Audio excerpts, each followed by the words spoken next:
Estamos de volta com o nosso Papo Livre, o papo agora com a Selma Domingues El-Haj e a Esther Sartori. A Esther é educadora, a Selma é fonoaudióloga.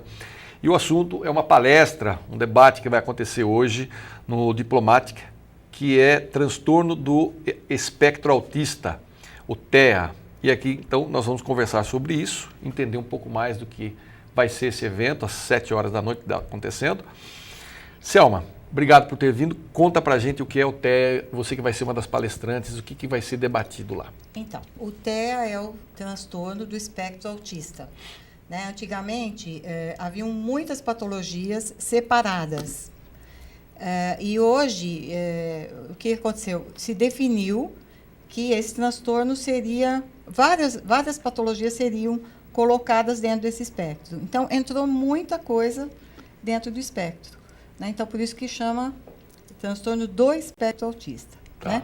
Né? O que a gente vai falar no evento? A gente vai discutir sobre esse tema, a gente vai falar sobre o TEA, o que é o autismo, né?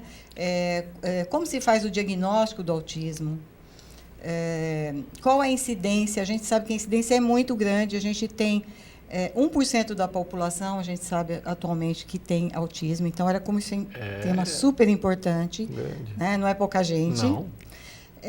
Eu vou falar então sobre essa parte clínica e a doutora Adriana, que é uma educadora da Unicamp, virá para falar da parte educacional. Né? E a gente vai discutir sobre isso, é um tema super importante. Os professores, principalmente, a escola está muito perdida, os pais, o diagnóstico é super difícil de ser feito, porque não existe um exame de sangue, de imagem, de laboratório que possa detectar. O diagnóstico é clínico, totalmente em função da observação do comportamento dessa criança, que tem 3 pilares, né, basicamente. Então, eles vão ter dificuldade na comunicação, eles vão ter dificuldade na interação interpessoal, eles têm dificuldade de se relacionar. E a terceira perna é as estereotipias. Algumas crianças têm aqueles flappings e alguns comportamentos estereotipados. Né? Então, esses 3 são os pilares, são os 3 primeiros sinais que podem nos levar a um diagnóstico, e quem faz é o médico especialista. Tá? Então, a gente vai falar sobre isso. O Esther, e aí como é que fica o professor nessa história? Porque o professor na sala de aula é uma coisa complicada. O professor é nós vamos ter ali um número considerável de alunos, e aí você tem um aluno com autista, e aí, como é que funciona? Como é que trabalha isso? Esse é o grande dilema da escola hoje, né? A inclusão sem excluir. Porque o professor ele tem dificuldade em trabalhar com a criança com o transtorno, ao mesmo tempo, ele precisa inseri-la sem excluir os outros. Então, uma inclusão sem a exclusão, né? Como é que isso funciona? Eu acho que a formação é fundamental para isso. Eu acho que está faltando o professor compreender o que é o espectro, e não só esse, né? Qualquer outro sintoma, qualquer outra deficiência, ela deve ser entendida dentro da escola. Né? Uhum. Só que nesse caso em particular a gente fala do espectro, autismo, né? Uma outra coisa importante, hoje a escola ela não tem a função só de socializar a criança com a deficiência. A lei diz, a criança precisa ser educada. Ela tem que ter, exatamente, ela tem que aprender também. Então, o professor ele tem dificuldade mesmo. Como é que eu socializo, educo e tenho que tomar conta de uma sala inteira, né? E tenho que fazer parte desse processo de inserção dessa criança na sociedade. Por outro lado, tem a sociedade. Como é que a sociedade entende essa criança? Como é que esse adulto... Porque cresce, né? A gente fala de criança, mas ele cresce. E como é que a sociedade inclui esse indivíduo? Apesar da lei dizer, você tem que incluir, o ter fica um termo muito pesado. Não é ter que incluir. Né? A inclusão, ela está aí. Todos nós temos deficiência, né? Claro. Cada um com a sua. E às vezes eu ouço Caetano Veloso, de perto ninguém é normal. É verdade. De perto ninguém é normal. Então, é um repensar, é uma releitura do indivíduo com todas as suas deficiências, com todas as suas inabilidades. Eu gosto muito do termo inabilidade. E com as suas competências também. Competências, porque tem... Não vê só o copo vazio. Exatamente. Tá Essa leitura tem que ser muito importante. E hoje, dentro de uma escola que se pretende colaborativa, inclusiva, você não ter consciência da criança que vem para a sua mão e pensar que essa criança cresce como adulto, né, é um problema. É um problema. Você sabe que eu tenho um amigo meu, Crispim, ele fez o doutorado dele em cima de uma questão em cima do Down. Ele tem um filho com Down e ele se especializou nesse assunto de tal forma, e ele fala muito sobre essa questão da inserção, da integração e tudo mais, né? E ele foi fazer esse doutorado dele em Glasgow, se eu não me engano, que é a única universidade que trata desse assunto de uma forma bem focada, né? E aí a gente percebe que existem pessoas se movimentando porque como você falou, ter que integrar essa pessoa, ter que fazer essa inclusão, mas não é ter, e aí? Como é que faz? Em casa, no dia a dia? Não adianta só ter, né? Precisa... Eu acho que a sociedade, as escolas têm que se preparar para receber esse indivíduo. Eu acho que é o preparar, né? Porque não tem. Preparado. Porque eu acho que o grande problema atualmente é esse, né? Não há, tem muita boa vontade, mas não tem preparo. E não adianta, boa vontade não funciona. Tem que ter formação, tem que ter seriedade, tem que saber o que está fazendo. Né? E é tudo muito novo, a gente compreende, também é muito difícil para as escolas. É tudo muito novo, muito novo. E por isso que eu acho que um evento desse é importante, porque tem que conversar a respeito, tem que refletir, tem que pensar. E os próprios pais, muitas vezes, negam a situação. Essa negação familiar é complicada, né? Porque até a aceitação, enquanto é um prognóstico do autismo, sempre existe uma esperança e uma negação, por mais que você tenha vários sinais que evidenciem, né? Enquanto é prognóstico, eu excluo esse pensamento da minha... A hora que o diagnóstico vem, é uma negação também. Mas é difícil também, né? É difícil. Então, o processo de aceitação, o processo de inclusão...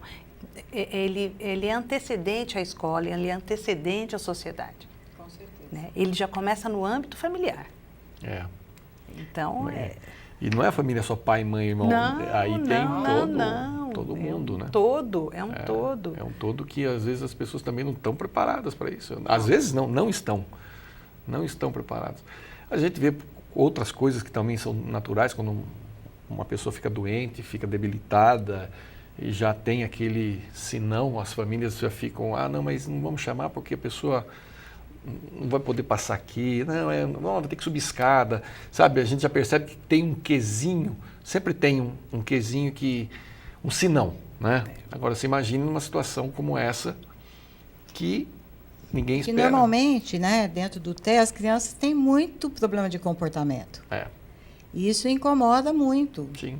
Né? Até essa criança se adequar, ter um comportamento aceitável. São crianças que, às vezes, gritam na sala de aula. Então, as outras mães também não gostam. Incomoda as outras crianças. É uma situação muito difícil. E isso tem que ser falado, tem que ser conversado. As pessoas têm que se preparar. Né? Porque, ao mesmo tempo que se eu sou mãe da criança que está sendo incomodada, eu posso ser mãe do outro também. Né? E o que nos torna humanos, né? É a humanidade, né? Então a gente precisa exercitar isso também. É o colocar-se no lugar do outro também, que é uma coisa que a nossa sociedade hoje está muito umbiguista, está muito se isolando, né? Está muito preocupada consigo próprio. Não sei se isso é tipicamente brasileiro, ou sei lá, mas acho que é geral, né? Eu acho que é geral. As pessoas têm se nós pararmos para analisar, por exemplo, os eventos que estão acontecendo na Europa, coisa e tal, a gente percebe que não é... Na Síria, seja lá, se a gente for estender isso, vamos perceber que falta mesmo essa humanidade. Um outro ponto importante que eu acho que a gente tem que salientar é que, assim, a escola não pode se dizer inclusiva sem agir como uma escola inclusiva. Perfeito. Porque a lei obriga, a escola é obrigada a ser inclusiva. Aliás, se não aceitar a matrícula, há multas, processos e tudo mais. Mas uma coisa é você ser obrigado e cumprir a lei. Outra coisa é você ter uma atitude inclusiva. Vai por aí, isso é importante, porque o fato de eu ter uma rampa não me faz inclusiva. Sim. Né? O fato de eu colocar mais um professor dentro da sala não me faz inclusiva. o que me faz inclusiva é a aceitação de fato da situação. Então, é conseguir propor atividades que de fato façam com que aquela criança participe do contexto.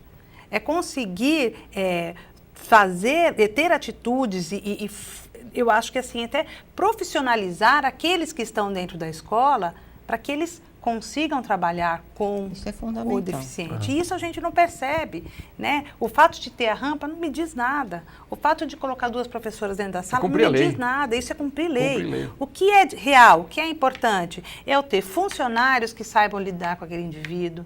Não só o banheiro adaptado, né? Mas quem auxilie dentro daquele banheiro para que a criança que tenha qualquer tipo de deficiência não venha a sofrer qualquer tipo de agressão do outro, seja física ou verbal. Não é? Então, eu acho que a educação como um todo, e isso tem faltado. Né? Às vezes a gente trabalha com a ideia de educação como se nós tivéssemos que... O professor, ele não é redentor de nada. Primeiro, vamos deixar bem claro isso. O professor não é redentor. Né? O professor é um profissional que trabalha e ele merece ser tratado como profissional, receber como profissional, está tudo certo. Devido ao respeito devido e até em alguns casos, né? Fazem milagres. Sem então, dúvida. Ele não é um coitado, ele pode não fazer é um a diferença na vida de uma criança pelos seus recursos próprios, de repente nem por aquilo que ele está recebendo. Eu vou até, a gente tem sempre uma questão dentro da escola que é a questão do laudo. Essa criança tem que ser aprovada porque ela tem um laudo médico que diz que ela... Primeira coisa, vai incluir, tem laudo? Tem laudo. O neurologista fez o laudo, como se precisasse de laudo para você ver que uma criança tem uma necessidade diferente. Isso é uma coisa doída para mim. É doído ouvir, né? Tem um laudo para incluir? Em algumas situações, o laudo sou eu, né? É incrível, o laudo... eu digo por experiência própria. Eu fui uma criança que... Eu só fui alfabetizada com 8 anos de idade. Eu só lia de trás para frente, de ponta cabeça. Na época, a gente tinha uma escola especial onde você colocava todas aquelas crianças com deficiência. Ali ficavam todas, né? Eu estudava numa escola que tinha classe especial. Classe especial, hoje em dia não tem mais. Não tem mais. Classe especial, que era uma classe onde todas as pessoas que tinham um rendimento que não era o esperado iam para lá. Imagine uma criança intelectualmente normal, né? Sendo colocada com outras crianças com dificuldade de aprendizado. De tudo. Não, eu lembro que eu tinha um amigo que ele comia as mãos inteiras e ele babava, ele era o meu amiguinho, né? Eu tinha um que tinha instinto suicida, que ele se jogava, batia na parede, batia no vidro. Era um inferno. E eu me colocava naquela situação e eu dizia, eu sou igual. Eu sou igual. Até que, e é o que falta, esse encantamento, essa sensibilidade para você olhar o indivíduo, né? Até que uma professora um dia, diante desse encantamento, essa sensibilidade, olhou e falou assim, sabe, eu estou sentindo que tem alguma coisa diferente com você. Você escreve de um jeito, deixa eu entender o que você está querendo demonstrar para mim, o que você produz. Porque você olhar a produção da criança é fundamental. Você pode não entender no todo, mas se você tiver paciência, não é, Sérgio? Você sabe disso, né? E eu lembro que essa professora falou assim, não copia mais nada da lousa nem daqui. Olha para o espelho. Eu vou botar um espelho aqui na frente do livro, você vai olhar para o espelho. O espelho invertido, então eu consegui. Pronto, conseguiu produzir, mostrar que sabia. Você entende? A partir daí, você... E é esse encantamento que falta muitas vezes, né? Agora, como é que eu posso ter esse encantamento com uma sala com 40 e 50 alunos? Eu entendo também. É difícil. Claro que é difícil.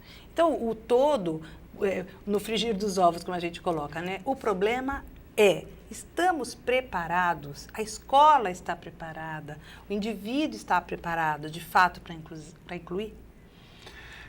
Esse é o tema da palestra que está acontecendo agora.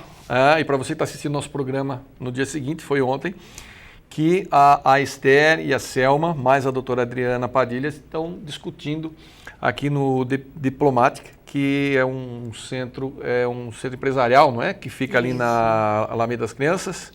Dos Trabalhadores. Dos Trabalhadores, Alameda dos Trabalhadores ali.